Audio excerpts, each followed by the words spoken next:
Hey guys, it's time for another episode of, you guessed it, Black Superheroes.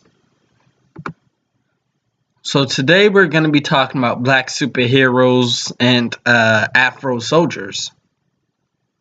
So what this is going to be about, this will be about two black superheroes, John Stewart, Green Lantern, and Falcon. Both of them who happen to be Afro soldiers. The attitude of Afro soldiers during the Vietnam War, racial relations in America during the time of the Vietnam War, race politics of the Vietnam War that led to black superhero comics, and the attitudes of some black superheroes. Afro soldiers during the Vietnam War. The Vietnam War lasted from November 1st, 1955 to April 30th, 1975. Blacks were underrepresented in the officer corps. Only 5% were officers. Many blacks opposed the war to begin with. The basic idea was, why fight the Viet Cong on the behalf of a country that treats us like dogs? Many black organizations, such as the Black Panther political party, found common cause with the Viet Cong. They both wanted to rebel against imperialist white America. This was the first conflict that the military was really desegregated for. For the most part, blacks and whites got along when at war. However, soldiers came home to a lot of racial animosity within their own country.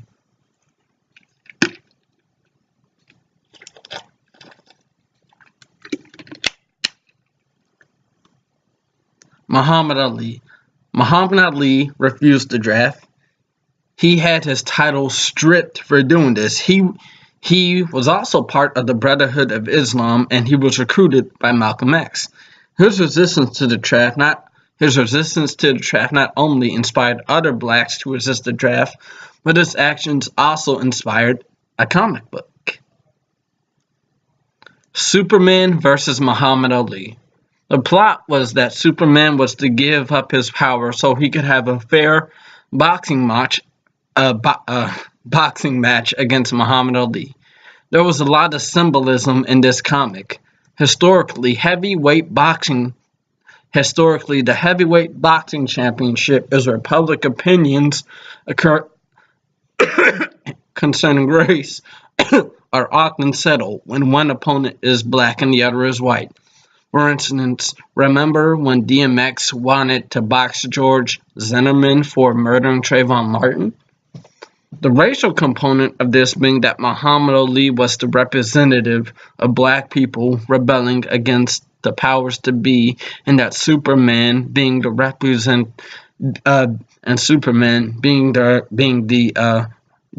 representation of the white American establishment.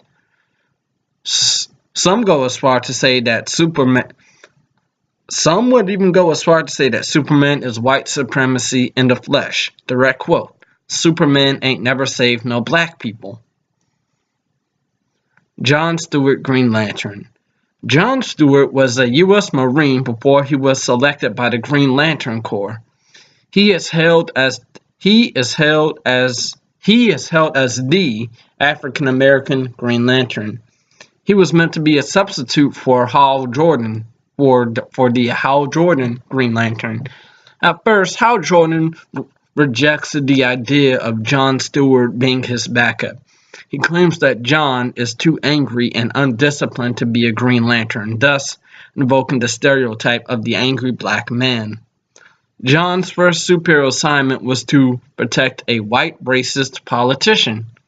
This politician had plans to stoke a race riot by staging the death of a white cop by a black gunman. The plan was foiled by John Stewart.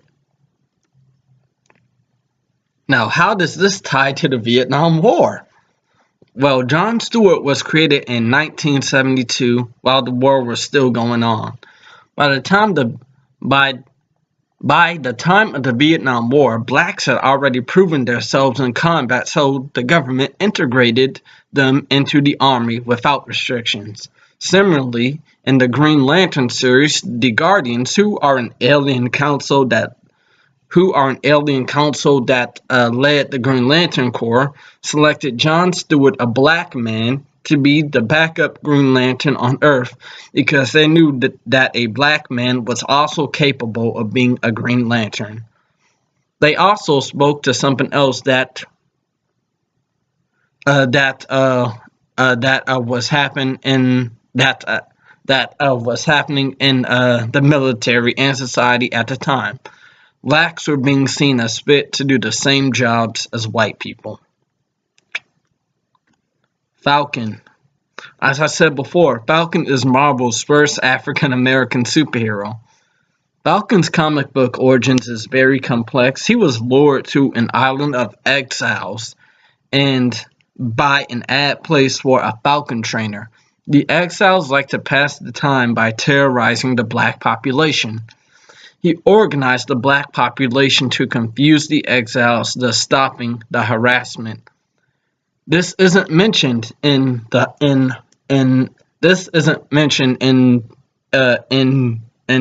Captain America movie series at all, but in the comics he expressed many conflictions about being Captain America's sidekick. This was influenced by his girlfriend, Lila. She urges him to assert his own black identity. At one point, Falcon proclaims to work on the behalf of black people. In a sense, Falcon and Captain America raised each other's racial consciousness. They made it possible for the other side of the debate to be seen. Falcon established himself as an equal to Captain America in the sense that he could fly, had a grappling hook, and Captain America didn't. Furthermore, Falcon led his own team of flying superheroes. In the movie series, he is a former U.S. Air Force pararescueman. What does this have to do with the Vietnam War? Falcon was created in 1969 during the Vietnam War. He was stranded on an island. He rallied the black natives, similar to one of the biggest opponents of the Vietnam War, the Black Panther political party. They inspired blacks, among other groups, to resist the draft. Falcon raised Captain America's racial consciousness just like black soldiers raised the racial consciousness of America.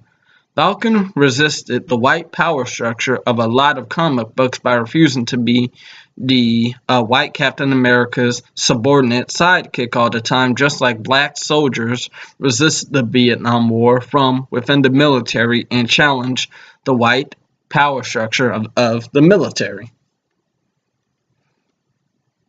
In conclusion, comic books have always been inspired by the current time, politics, and race relations of their respective society. The Vietnam War was a very turbulent time in our history. It helped many black organizations of the time generate support. Not only did black people oppose the war due to a sense of empathy for the Vietnamese people, but also through a sense of discontent with the United States of America. The idea was, why should blacks go fight and die for a country that doesn't address their concerns with regard to race relations? The draft was seen as just another form of government oppression, specifically the oppression of black people. The contributions that African American soldiers made to the advancements of civil rights are often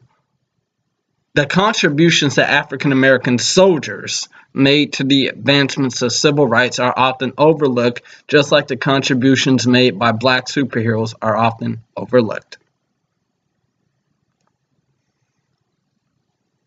So that's all for now. I'll post another video next month, and feel free to tell me what you think of this one.